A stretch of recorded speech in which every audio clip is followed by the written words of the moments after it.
नमस्कार दर्शक बंधु, स्वागत करुछु आजिर आलोचना को। बहुदिन धरी देशव्यापी चलीथिबा महिला संरक्षण प्रसंग शेषरे सूर्यालोक देखि पारि नाही। राजनैतिक छकापंझा मध्यरे वर्तमान एहा दिग हरई बसिछि। भविष्यतरे एहा केउ रूपरेख नै प्रस्तुत हेबो ताहा समय कहिबो।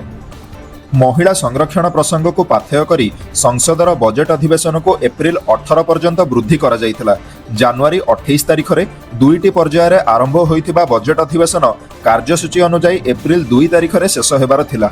किंतु संरक्षण प्रसंग उपरे आलोचना पई 16, 17 एवं 18 तारिख रे अनुष्ठित होइथिला संसदर स्वतंत्र अधिवेशन। 16 तारिख रे सरकार लोकसभा रे 3टी विधेयक आगत करिथिले। सेगुड़िक हेउछि 131तम संविधान संशोधन बिल 2026, सीमा निर्धारण बिल 2026 एवं केंद्र शासित अंचल आईन संशोधन बिल 2026। संसद रे उपस्थित रहिबा नै विभिन्न राजनैतिक दल पक्षरु जारी होइतला हुइप। सबु दलर सदस्य आलोचना रे अंशग्रहण करी निज निजर मत उपस्थापन करिथिले। जातीय गणतांत्रिक मेंट एनडीए र सदस्य माने एहाको समर्थन करिथिबा बेले विरोधी सदस्य विरोध करिथिले। उभय पक्षों मध्य आक्षेप और प्रत्याक्षेप एक अन्य स्तर में पहुंचीथिबार देखिबाकू मिलिथिला। तेबे शेषरे शुक्रवार दिन भोट रे आवश्यकीय संख्यार पहुंची न पारिबारु 131तम संविधान संशोधन बिल 2026 टी काट खाई जाइथिला। पारित हेबाकू 326 भोट आवश्यक थिबा बेले सपक्ष रे 298 जन भोट करथिले। विरोध रे 230 टी भोट पड़िथिला। एही बिल टी पारित न हेबारु अन्य दुईटी बिल सीमा निर्धारण बिल 2026 एवं केंद्र शासित अंचल आईन संशोधन बिल 2026 प्रासंगिकता हराइछि बोली कही सरकारी दल एहाको प्रत्याहुत करिनेले।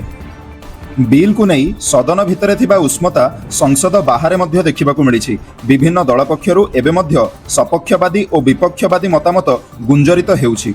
एपरिकी प्रधानमंत्री नरेंद्र मोदी शनिवार संध्यारे देशवासी को संबोधन करी बिल टी बहुमत हासिल करि न पारिबार कारण संपर्क में उल्लेख करिसेंति।